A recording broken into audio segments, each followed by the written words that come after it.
Okay, we'll start with this. Reacting to yesterday's action in the women's middleweight division, Mikaela Mayer, who's got her own fight coming up at junior middle, said congrats to the champ Claressa Shields, gotta respect the eyes she brought to the sport tonight.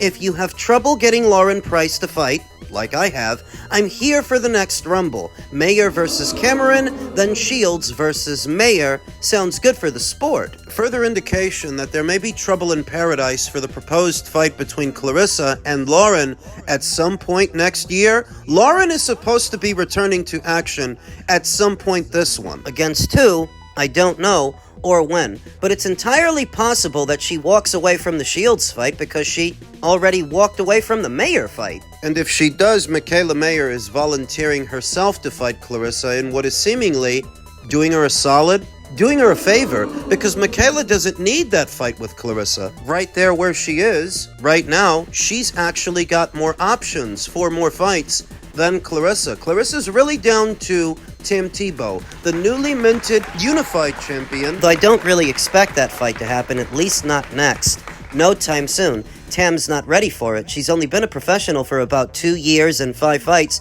and even if she has 2 alphabet titles, the fight isn't worth anything now. Monetarily, I don't know how it would happen, because I hardly expect MVP to kick out a $2 million minimum to Claressa to bring her over to their side. For that, they might as well let her make the fight, but on her side, I don't think Dimitri's gonna make it worth Tim Tebow's while to take on a fight like that right now for peanuts on the dollar. I never heard of any woman Claressa Shields fought making life-altering money. It's for that reason I don't know if the Mayer fight is going to happen. I hardly think Mikaela would take on a fight like that on the cheap. She's with MVP too, just like Tim Tebow. You have to wonder if we don't get Mayer versus Tebow first, en route to the Shields fight. That's an idea to bounce around. Because I would give Mikaela Mayer a lot more credit for just taking the fight than I would give Claressa for winning it.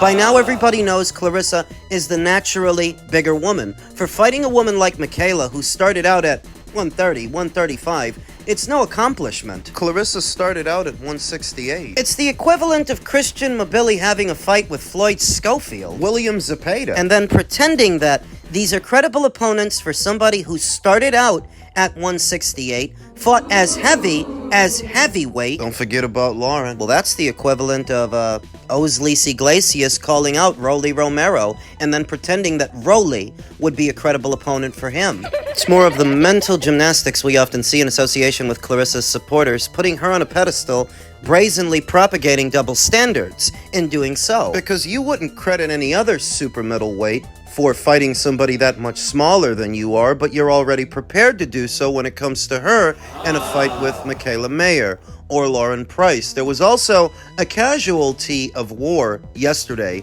Two-Tone the Superstar. At some point during yesterday's festivities, it would seem his account was suspended, his ex-account, and we all know that Two-Tone the Superstar has spent a good amount of time the last few weeks, last few months, having a go at Claressa Shields.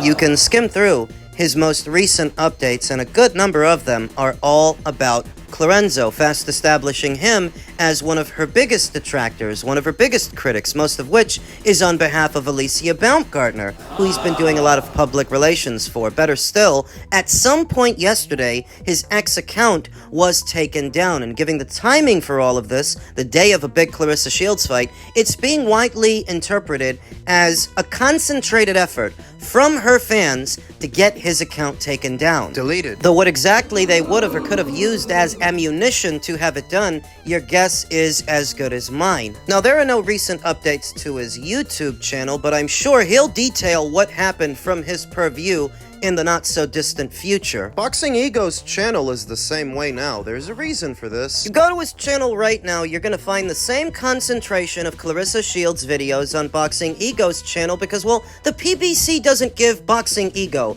enough to talk about these days. That stable of fighters that he used to spend a lot of time talking up. The demographic that subscribes to him, they don't care about world boxing, fighters in Britain, or fighters like Inoue in Japan. I would argue that the core demographic that listens to either a Boxing Ego or a Two-Tone the Superstar are barely boxing fans. They're more of a cross, a hybrid between love and hip-hop fans and having a mild interest in boxing, though only the messy stuff, only the trashy fighters like Claressa. It's all they're really there for. And what do you notice about those videos? That they make a lot of them because they get very good metrics for those videos. The second question. Why are they getting such good metrics for those videos? Just continually talking about the same thing, the same person. There is other boxing news out there, believe it or not. There are other stories, other things going on in the sport that you don't have to keep rehashing the same conversation. They choose to because the algorithm is paying content creators well to make these kinds of videos. Why? The short answer is because people want to watch them. Look at the metrics. Look at the viewing figures. These are actually robust numbers for a content creator in the sport of boxing that is not in America what it used to be. You could probably do a video about Oshaki Foster versus Emmanuel Navarrete that's on the verge of being finalized and not elicit the same kind of reaction that you would for these videos about Claressa, because the truth is a lot of people really don't like Claressa. There's a big market for that, a growing market where people are willing to watch almost any video detailing how obnoxious and insufferable she is. I'm sure that both Two-Tone the Superstar and Boxing Ego are making very good money from those videos, and content creators outside of the boxing space whose followings are even bigger, they get even better metrics for those same kind of messy videos, messy subjects. Gossip. Because it really is more tabloid than boxing. What seems to have costed Two-Tone the Superstar his ex-account, where he had amassed a sizable following, and I believe he was making some coin there too. It was a monetized account. But apparently the Shields defenders got to him, joined their collective powers in order to take him down. Reacting to that, friend of the channel, Boxing Beats and Rhymes said, "I don't think I've agreed with any of Two-Tone's boxing takes, but I would never participate in or celebrate taking down someone's page because I disagree with them about boxing. Shit is lame." Well, you have to be to suck up to Claressa Shields and be a part of that party. If they were in fact the ones behind getting Two-Tone the Superstar's account taken down, I guess they just couldn't handle the heat in the kitchen. Couldn't stand it. Two-Tone the Superstar wasn't doing nothing to Claressa that Claressa doesn't do to other people, doesn't do all the time. They just don't want that kind of energy being turned on her. They expect that everybody's supposed to grovel at her feet. Grovel at the altar of the GWOAT. It would seem that Two-Tone was groveling at the feet of Alicia Baumgartner as he was doing a lot of PR for her on her behalf, one of her biggest advocates. Claressa Shields being the focus of the weekend, at least momentarily, but the same problem is still there. She is still facing a scarcity of opponents in the divisions which she campaigns, which has really always been a problem. The Lauren Price fight or the Mikaela Mayer fight. Monetarily, you have to make it worth their while because these are naturally smaller women that don't need to move up. They have opportunities right there to concede that much weight to a naturally bigger fighter for what can only be described as certain defeat. You have to pay to play, and I'm not sure that either Dimitri Salita or Win Records have the scratch. You can get Kay Scott to do it because Kay Scott never really made much from women's boxing, didn't have that many options. A novice fighter in her early 40s, right, with only 7 professional fights, you can get her to play ball, but Mikaela? Lauren? We'll see. I saw veteran trainer Stephan Breadman Edwards take to his social media and say they need to stop talking about men fighting women. It's not okay by any means. Who is they? Who's been talking about this?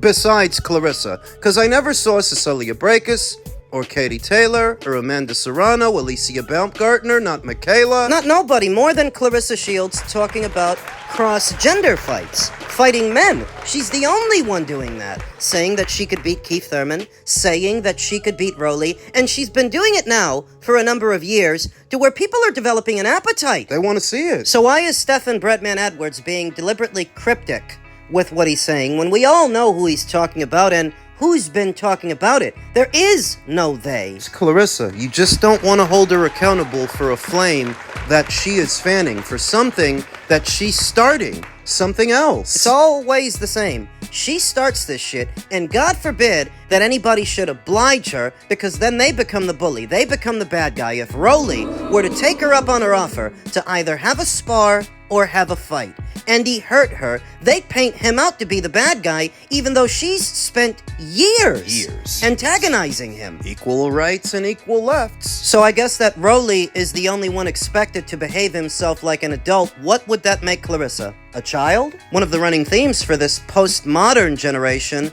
are women's rights, equal rights. So if he treats her like his equal, he's the bad guy, after that's what she was asking for. Telling you, it's gotta be a unique set of circumstances where Rolly Romero is being the mature one and taking the high road, that she's just lucky that he doesn't take her up on her offer, because it would be a humbling experience, humiliating. And so he must be subject to humiliation in order to not humiliate her, even though she's the one that started this. Quite randomly. Rolly never said an ill word about her. The bottom line is that Stephen Breadman Edwards is just another enabler. He doesn't want to call Claressa out outright for what she's been doing. If anybody's been talking about cross-gender fights between men and women, it's Claressa. If anybody needs to stop talking about it, it's her. Speaking of talk, Chris Cyborg, who we all know is at odds with Claressa Shields, had a very interesting inquiry. Does the Georgia Boxing Commission release fight purses?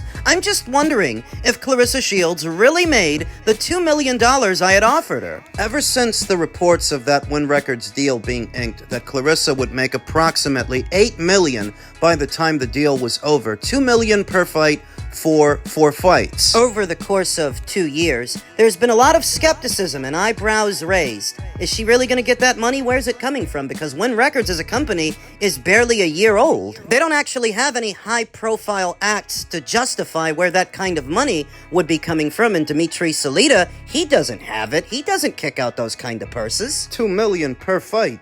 In his dreams. Thus, Chris Cyborg, like a lot of people, is skeptical as to whether or not that's what Claressa is actually getting, or is it a sophisticated bluff of some kind? You announce the deal and the terms of it publicly so that if anybody wants to use you moving forward, you can claim that's your minimum. I want $2 million. If an MVP wanted to use you to fight one of their fighters, a Matchroom, for example, though I think it's had the opposite effect, because for that asking price, what they're going to say is, you know what, why don't you make the offer? If that's the kind of money you've got, the kind of money you're making, you send us the offer. Chris Cyborg doubts that Claressa Shields is making $2 million per fight to fight fighters like K. Scotch. Chris Cyborg, too, and a good number of content creators who have detailed on their own channels that it's not $2 million up front, it's not $2 million flat, it's $2 million with incentives. She has to sell a certain number of records, generate a certain number of ticket sales on tour, that it's almost a hybrid deal that encompasses both her boxing and recording artist career. Recording artist? That's what some people are saying, but the only way to really know is to have a look at what was declared to the Georgia Boxing Commission, because fighters, they have to declare their purses for tax purposes. And it's not uncommon in this industry to see what those documents say, so that if Claressa Shields is really making $2 million per fight, it'll be there. And why is Claressa Shields so averse to fighting Chris Cyborg in a boxing ring in a crossover fight when Chris has practically the same amount of fights as K. Scotch? K had 7 fights going in. Chris has 6. Tam only has 5. Cyborg. Make it make sense. If you can make money boxing a novice boxer like Chris Cyborg, who has more visibility than K. Scott, more visibility than most girls you fought the last 2 or 3 years, why wouldn't you fight her? It's a serious question. I'm not being rhetorical. Chris Cyborg is more well-known in the combat sports world than Vanessa Joanese, Danielle Perkins, Lonnie Daniels, or K. Scotch. So if you can make time to fight fighters like them, why wouldn't you make time to fight a fighter like her? You are running a scarcity of opponents. There's not that many girls to fight in the middleweight division, and you know that. You're at a point where you're calling out welterweights for a fight. You see that Alexander Usyk had a similar kind of arrangement with Rico Verhoeven. Tyson Fury before him with Francis Ngannou. You're always trying to do what the boys are doing, so why don't you do that?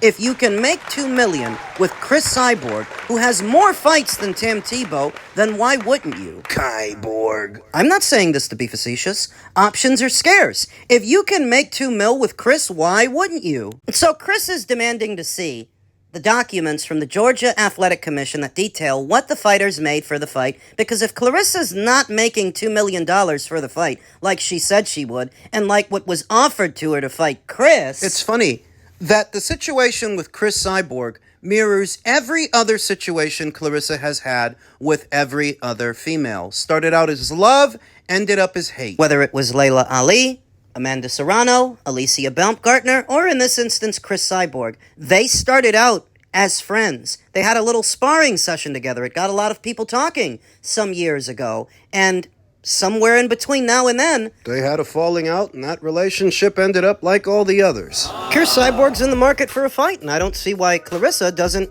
oblige her. It's not like she's otherwise preoccupied with better competition, more quality competition for the girls that she's fighting. You may as well fight Chris Cyborg in a crossover fight, like Usyk versus Verhoeven, or Ngannou versus Fury, Ngannou versus Joshua. Grant Regent Peace, you remember that guy, big Claressa Shields fan, said Claressa sold out in ATL without Jake Paul, without Netflix, without fighting on an undercard, without popping hot for peds, without losing 3 times to the same person. Sold out! Is that what she did? Sell out? These are tickets that I'm giving away to the Claressa Shields fight. Guess what, Atlanta? I'm giving away free tickets. Yes, free tickets to guess whose show?